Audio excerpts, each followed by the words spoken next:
네, 우리 태양님, 어이구, 한동안 괜찮더니 또 얘가 제가 몸에 전기가 많이 흐르나 봐요. 네, 죄송합니다. 깜짝 놀라셨죠? 네, 잠깐의 깜짝 놀라면 생명 연장에 도움이 된답니다. 우리 태양래 권사님이 기도하셨는데, 기도 내용 가운데 본인의 이 이름과 관련된 내용으로 강구해서 참 아름다웠습니다. 보러 보니 우리 권사님 그 이름의 출처가 말라기 4장 2절이에요. 내 이름을 경외하는 너에게는 공의로운 태양이 떠올라서 태양내 치료하는 역사를 이루신다. 할렐루야. 뉴질랜드 한 5년 살았는데 그동안 뉴질랜드가 무엇의 가치를 갖고 있는지를 너무나 뼈저리게 정확히 알 수 있는 나라였습니다.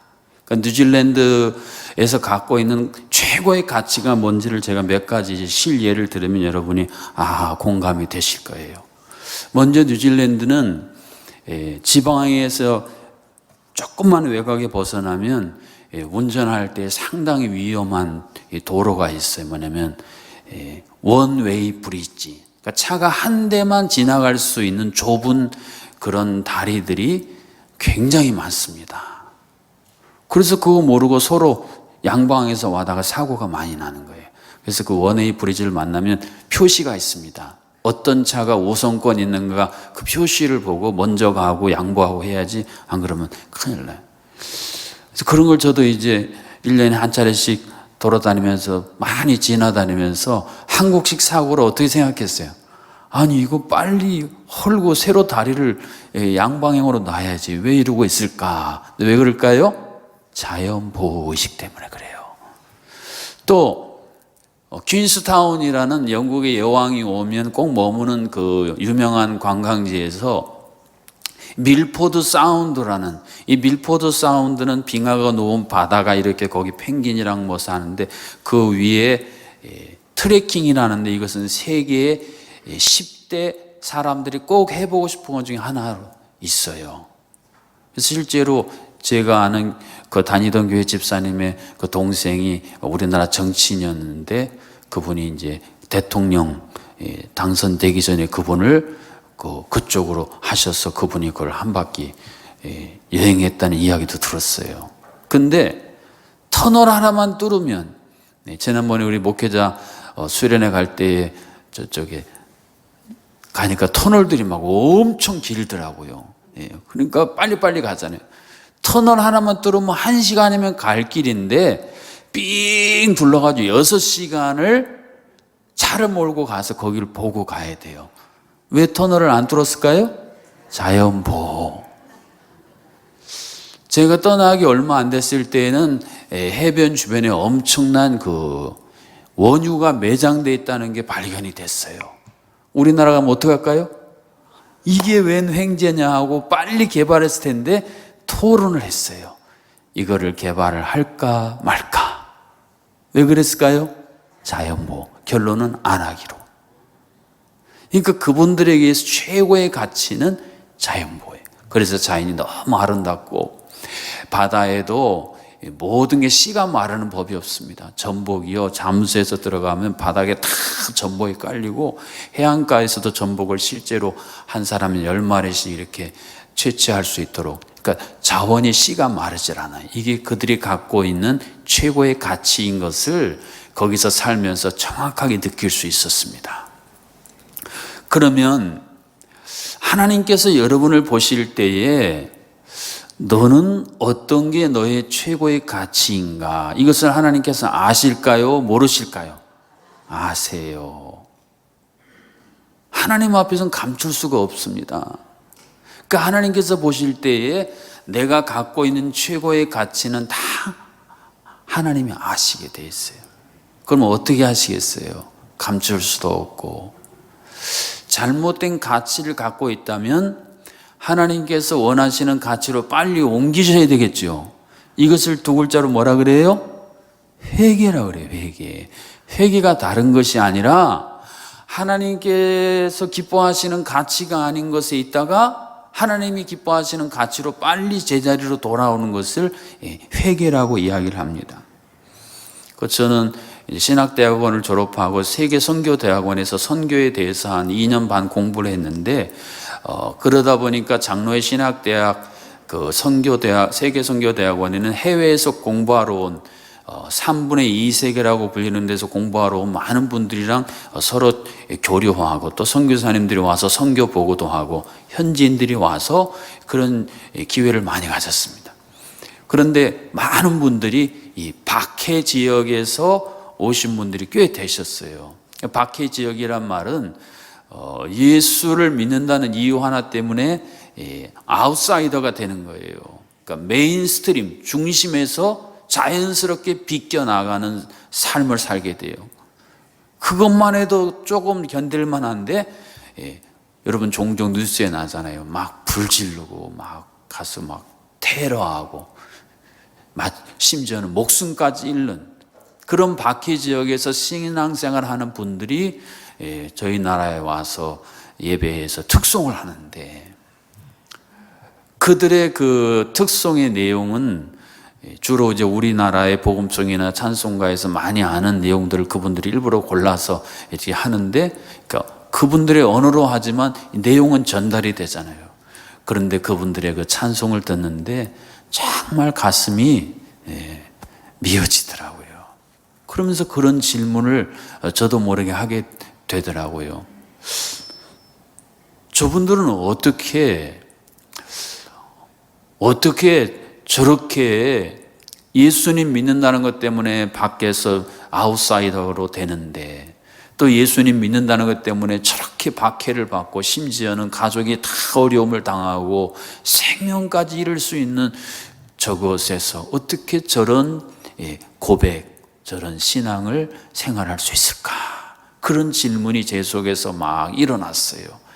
그래서 그 질문에 대한 해답은 뭐냐면, 그들은 가장 소중한 보배가 무엇인지를 알았기 때문이다. 이게 거기서 나온 제 나름대로의 정답이었어요. 그래서 오늘 말씀 제목이 가장 소중한 보배입니다. 한번 따라해보세요. 가장 소중한 보배.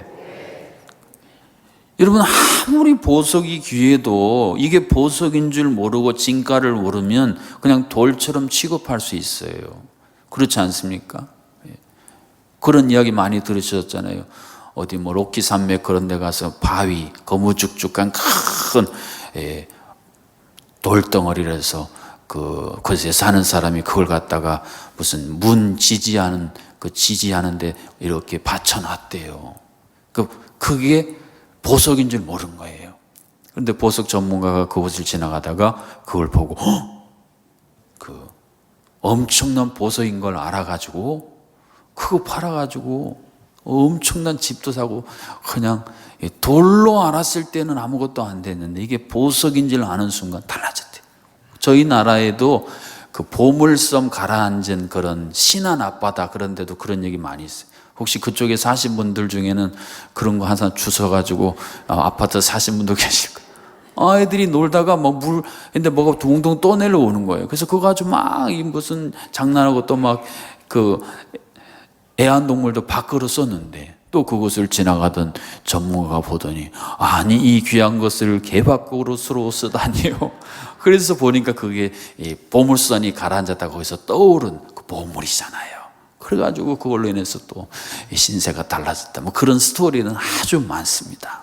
그러니까 무슨 말이냐면, 진가를 모르면 그냥 그렇게 살고, 진가를 아는 순간 인생은 새로워진다. 신앙도 마찬가지입니다, 여러분. 왜 우리의 신앙생활 시작한 지 지금부터, 그 시작부터 지금까지 왜 이렇게 아무 변화도 없고 그냥 밋밋하고 그냥 지루하고 재미도 없고 뭔가 좀 소망과 기대가 없을까? 여러 가지 이유가 있겠습니다만 오늘 이 메시지의 그 분석에 따르면 신앙의 진가를 모르기 때문입니다. 신앙의 진가를 아직까지 잘 모르시는 분들은 오늘 이 시간을 통해 내가 믿는 이 신앙의 진가를 정확히 깨달으시고 발견하셔서 신앙의 새로운 차원을 향해 나가실 수 있기를 주님의 이름으로 축복합니다. 그러니까 하나님 보실 땐 이스라엘 백성이 그렇게 살았습니다. 그러면 왜 이스라엘 백성들은 그렇게 살았을까요? 그 중요한 이유를 예레미야 선지자를 통해 들려주신 말씀이 오늘 예레미야 2장 13절 말씀입니다. 말씀을 다시 한번 보면요, 우리 다 같이 다시 한번 2장 13절을 크게 한번 읽어보겠습니다. 시작.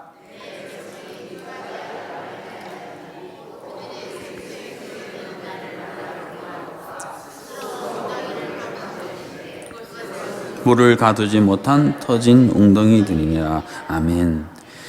이스라엘 백성들이 큰 오류를 두 가지 범했기 때문에 그들의 신앙은 하나님의 선민, 아브라함의 자손이라는 엄청난 특혜의 진가 보석의 핵심이 있으면서도 그것을 전혀 활용하지 못했다는 이야기인데, 그럼 두 가지 그들의 치명적인, 여러분 실수나 잘못도 그냥 일반적으로 하는 게 있습니다만 치명적이라는 말이 있어요. 치명적이라는 말은 목숨이 위험하다는 거예요. 치명적인 위기, 치명적인 질병, 다 뭐예요? 치명, 목숨을 위협한다는 겁니다. 그럼 이스라엘 백성들이 범한 이 치명적인 두 가지 죄악, 실수가 뭐냐? 첫 번째는 생수의 근원이 되는 나를 버린 것. 한번 따라해볼까요? 생수의 근원이 되는 나를 버린 것. 이게 그들이 신앙의 진가를 모르게 됐던 그 중요한 첫 번째 이유였습니다. 또 하나는 스스로 웅덩이를 판 것. 이 두 가지가 이스라엘 백성들이 행한 치명적인 실수고 죄악이라는 것입니다. 근데 사실 이 두 가지는 서로 연동이 되어 있어요. 연결이 되어 있다는 말씀입니다. 하나님의 백성들이 하나님을 저버리고 멀리 했는데 왜 하나님을 저버리고 멀리하고 하나님이 아닌 다른 것을 하나님으로 섬기기 시작했느냐? 그것은 하나님께서 생수의 근원이 되신다는 사실을 잊어버렸기 때문입니다. 여러분, 세상에 다른 거 다 없어도 사는데 생수가 없이 혹시 사실 수 있는 분 손 들어보세요. 제가 상을 드리겠습니다. 생수 없이는 아무도 못 삽니다. 며칠을 버티시겠어요? 근데 하나님의 백성들은 그들의 영적인 생수이신 하나님 없이도 버틸 수 있다라고 큰 착각의 오산에 빠져 있었습니다. 그래서 하나님을 생수를 버리고 그렇게 살 수 있을 것처럼 살아간 거, 이것이 그들이 가졌던 큰 치명적인 죄악의 첫 번째였어요. 자, 그러다 보니까 이 이스라엘 백성들이 무슨 생각을 하고 행동을 했냐면, 생수가 없으니까 그럼 생수 대신 뭐 한번 해보지 한 거예요. 여러분, 이 땅에 많은 종교 도덕들은 뭐냐면 하나님을 떠난 인간들이 불안해지는 겁니다. 그래서 뭔가 다른 것을 찾아 나서는 거예요. 이것을 전문적인 말로 대체 하나님이라고 그래요. 그러니까 하나님을 대체하는 뭔가를 반드시 찾게 돼 있습니다. 뭐 우상 숭배하고 미신 섬기고 그런 게 다 뭐냐면 진리이신 진짜이신 생수이신 하나님을 버리게 되니까 불안해서 못 사는 거예요. 그래서 그것과 굉장히 비슷한 것이라도 찾아서 붙들어야 살기 때문에, 그게 인간이기 때문에 그런 겁니다. 한동안 석유 휘발유랑 비슷한 석유 유사 휘발유가 막 유통되었던 적이 있었는데 들으셨을 거예요. 그런 겁니다. 근데 어떻게 되겠습니까? 그 가짜 휘발유 넣으면 차가 가겠습니까? 못 가겠습니까? 못 갈 뿐 아니라 망가져요.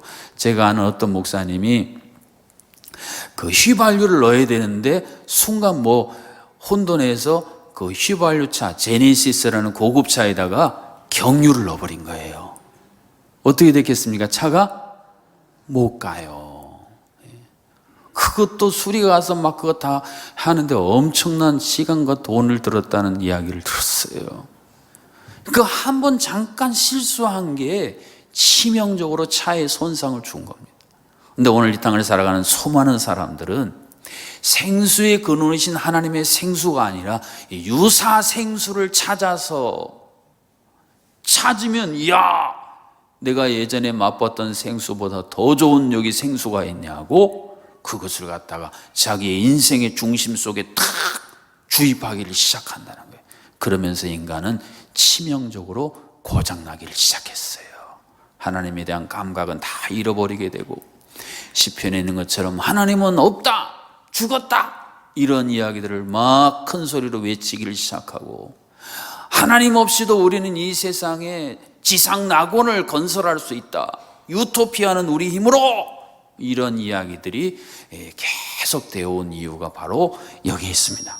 근데 하나님께서 보실 때에 그들이 대체적으로 만든 것은 뭐냐면 스스로 웅덩이를 판 것인데, 그 뒤에 나오는 구절이 그들의 행위에 대한 정확한 진단을 하나님께서 해주시는데, 그게 뭡니까? 그것은 그 물을 가두지 못할 터진 웅덩이들이니라 라는 말씀이에요.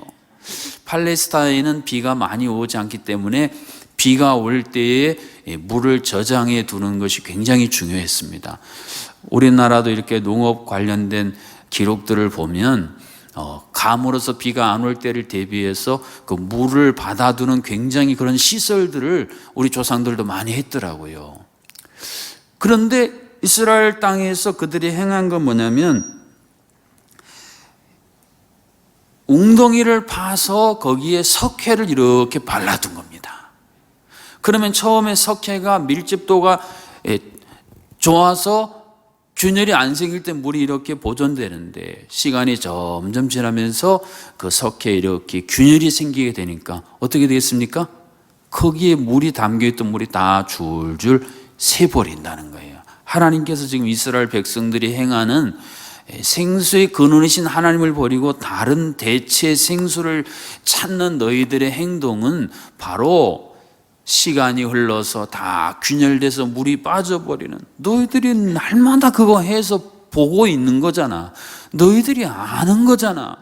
그런데 너희들이 지금 똑같은 실수를, 똑같은 어리석은 일을 행하고 있도다라고 예레미야 선지자를 통해서 말씀해 주고 계십니다. 어떠세요? 이게 뭐 나와는 상관없는 이야기겠지라고 혹시 생각하신다면, 누가복음 15장에서 예수님이 들려주신 큰아들, 둘째 아들의 이야기를 여러분이 한번 점검하실 필요가 있어요. 우리는 항상 탕자하면 둘째 아들의 유형만을 생각합니다. 아버지 품을 떠나서 멀리 가서 허랑방탕해서 다 탕진해버린 탕자.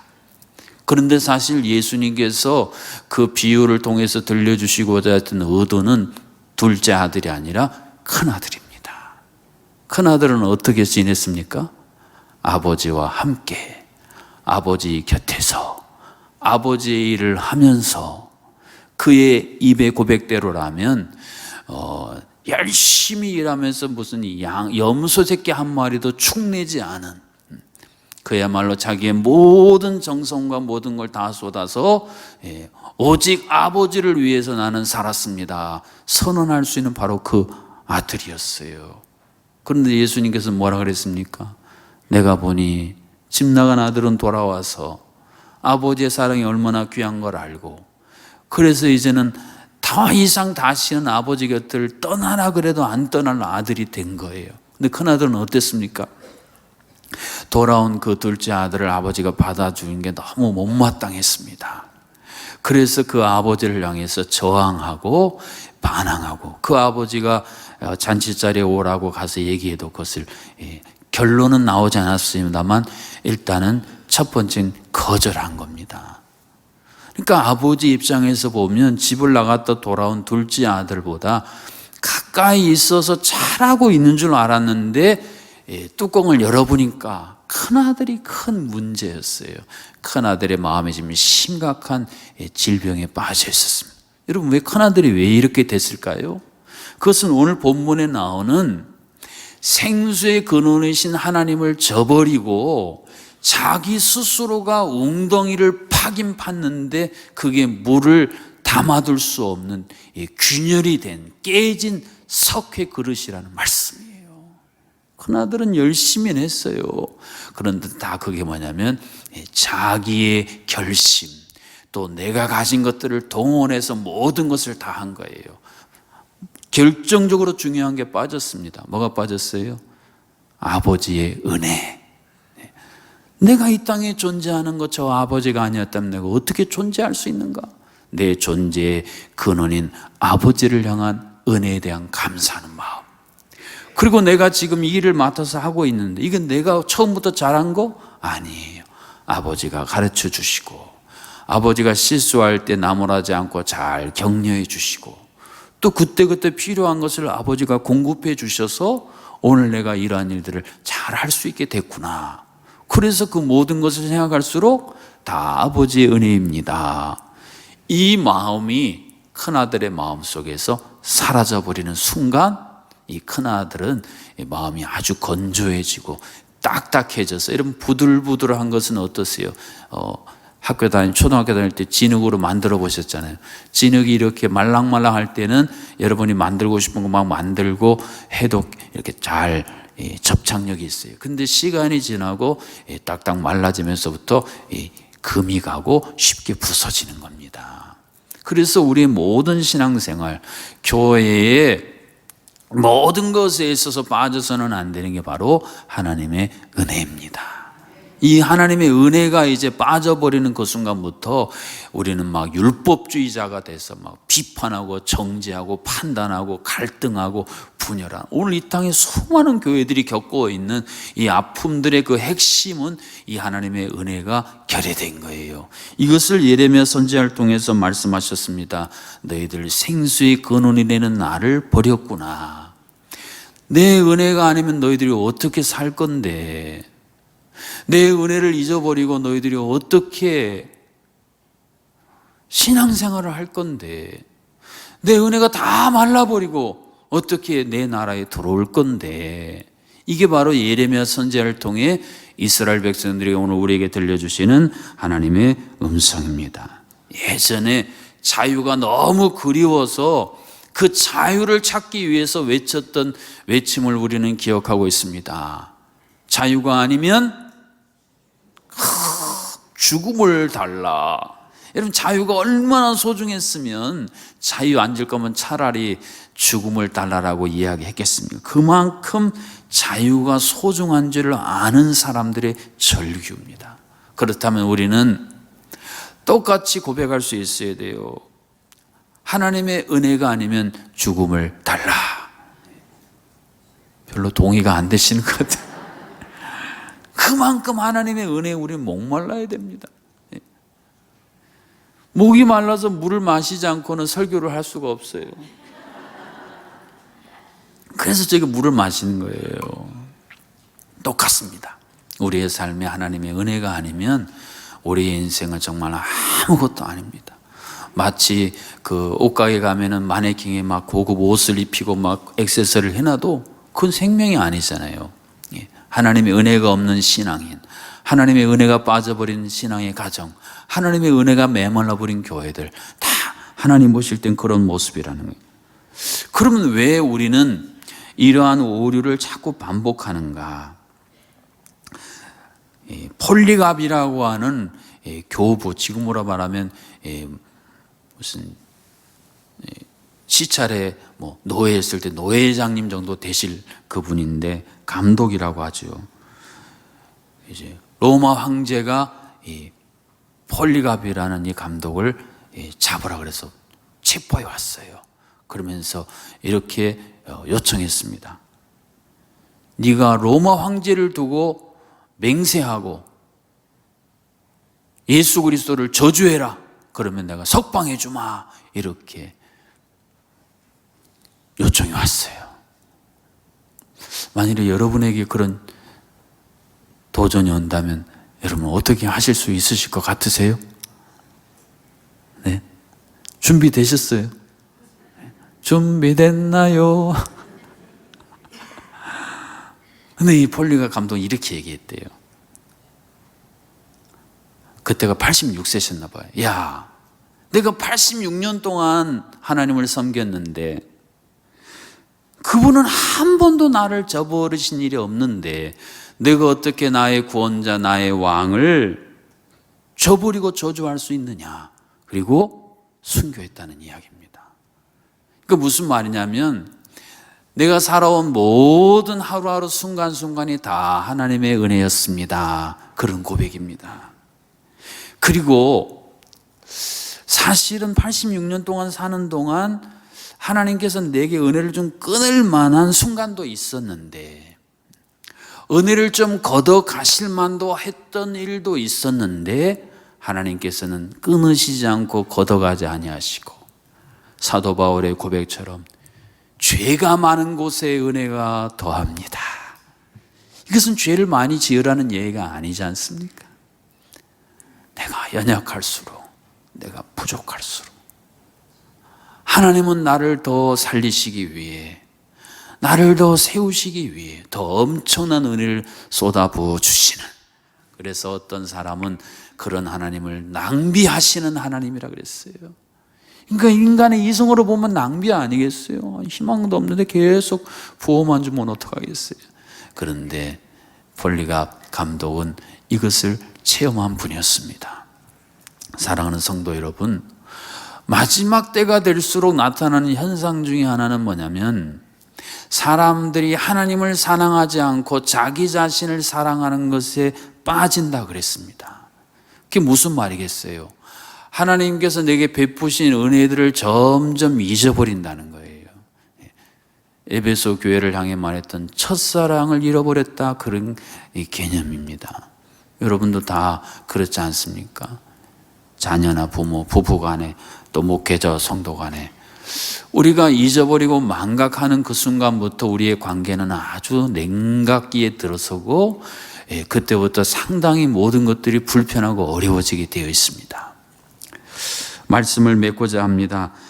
지금이야 이랬다가는 큰 매맞을 행동입니다만, 처음에 서구의 강대국들이 저 아프리카 대륙을 막 점령하고 했을 때 있었던 실제 일이랍니다. 가보니까 원주민 아이들이, 여러분 어릴 때 공기놀이 해보죠, 공기. 근데 공기놀이 하는데 뭘 하냐면 다이아몬드 가지고 막 공기놀이를 하더래요.